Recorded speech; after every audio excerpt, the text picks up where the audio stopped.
तब तक लड़ेंगे जब तक सरकारें हमारी बात को मान नहीं लेती। और किसानों के पूर्ण समर्थन में उनके साथ खड़ा हूं। हम किसानों को हर प्रकार से सहायता करेंगे। इस आंदोलन को हर प्रकार से सफलता दिलाकर, किसानों का बीमा दिलाकर ही दम लेंगे। नमस्कार, मैं जतन सिंह और आप देख रहे हैं चूरू झलक। आपको पता ही है 2 जून से है वो किसान जिला मुख्यालय पर चूरू बैठे हुए हैं। 22 सूत्री मांगों ले बैठे हुए हैं, जिनमें से मुख्य मांगे हैं क्रॉप कटिंग आधार पर फसल बीमा। चूरू मुख्यालय पर जारी किसान आंदोलन के समर्थन में आज पूर्व विधायक मनोज न्यांगली ने अशोक गहलोत को पत्र लिखकर कहा है कि वो किसानों की वाजिब मांगों को माने, साथ ही उनके मिशन साथी वेदपाल धानोटी और हरदीप सुंदरिया संघर्ष के अगुआ कॉमरेड निर्मल जी और किसान साथियों को समर्थन पत्र सौंपा।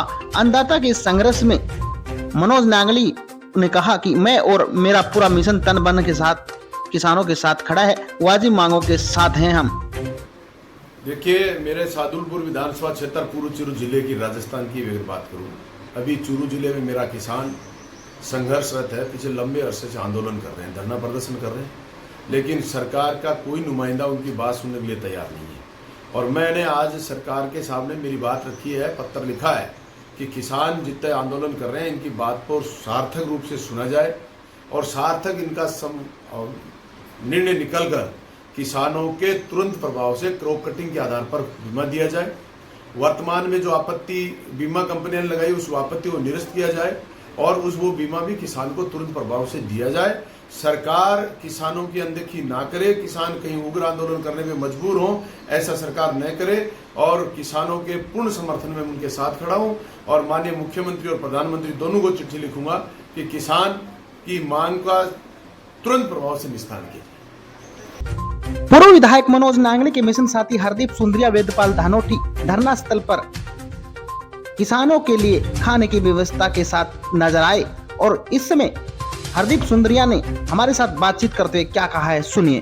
धूप के अंदर हमारे किसान को यहाँ बैठना पड़ रहा है और हमारा जो सांसद है हमारे जिले की समस्या के लिए, अपने संसदीय क्षेत्र की समस्या के लिए यदि वो अकेला ही संसद के अंदर धरने में बैठ जाए ना तो कोई बड़ी बात नहीं, इसका समाधान तुरंत हो जाए। एक बैठने का मतलब है कि वह पूरा चूरू जिला संसद के अंदर बैठ गया धरने पर, क्योंकि वो हमारा जनप्रतिनिधि। इसी प्रकार हमारे जिले के जितने विधायक हैं, 7 विधायक हैं शायद, ये सातों के सातों राजस्थान विधानसभा के अंदर धरने पर बैठ जाए तो तुरंत किसानों की समस्या का समाधान हो जाए। लेकिन ये नेता जानबूझकर इस किसान की आवाज को नहीं उठा रहे, अपने वोट की राजनीति को चमकाना चाहते रहते हैं हमेशा। लेकिन ये लाल झंडे के नीचे जब भी राजगढ़, तारानगर या चूरू, नौर भादरा के किसानों ने अंगड़ाई ली है तो हमेशा सरकार को झुकाकर ही इन्होंने दम लिया। मैं हमारी पार्टी की तरफ से, हमारे पूर्व विधायक मनोज न्यांगली की तरफ से एक पत्र लेकर आया हूं। जब भी आपको जरूरत पड़े, यदि ये लगे कि अपने को भीड़ ज्यादा इकट्ठी करनी है तो निर्मल जी एक दिन संदेश दे देना, हमारी पार्टी के प्रत्येक कार्यकर्ता को और प्रत्येक वोटर को हम यहाँ भेजने का कार्य हम करेंगे। पीछे भी हमने जहां भी किसानों का धरना था उसमें हमने पूरा समर्थन दिया और मनोज न्यांगली ने कुछ थोड़ी सी सहायता के रूप में भी कुछ सामग्री भेजी है ताकि किसानों को किसी प्रकार की कठिनाई का सामना ना करना पड़े। और जितना 1 मिनट निर्मल भाई साहब, आंधी अगर तेज आवे तो 2-2, 4-4 आदमी पाइप पकड़ लियो। हरदीप जी, निर्मल जी ने जैसा कहा, थोड़ा पाइपों का जरूर ध्यान रखना। हमें ये देखना है, कुछ नेता ऐसे हैं जो बार बार बगलाने का प्रयास करते हैं, कुछ गांव में उनके गुर्गे ऐसे हैं जो यहाँ पर किसान पहुंचते हैं उनको रोकने का कार्य करते हैं। यदि बीमा मिलेगा, बीजेपी वाले को वोट देने वाले किसान को भी मिलेगा, कांग्रेस को वोट देने वाले किसान को भी मिलेगा। सीपीएम को वोट देने वाले किसान को भी मिलेगा और बीएसपी वाले किसान को भी वोट देने को मिलेगा।